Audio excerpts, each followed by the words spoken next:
Lechong kawali tayo ngayon. Tara, luto na tayo.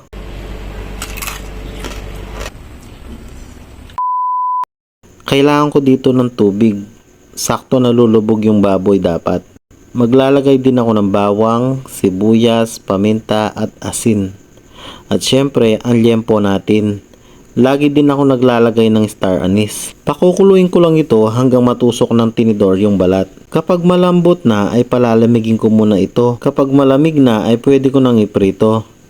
Ilalagay ko na yung baboy habang hindi pa mainit yung mantika para hindi masyadong maputok ang mantika. Prituhin ko lang ito hanggang maging golden brown. Tapos palalamigin ko ulit. Kapag malamig na ay pwede na akong mag second fry para ito ay mas malutong. Dito dapat mainit na mainit yung mantika bago ilagay ang baboy. Sa pagluluto naman ay dapat mabilis lang. Heto na, luto na ang ating lechong kawali.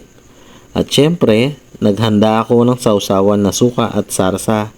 Kain na tayo!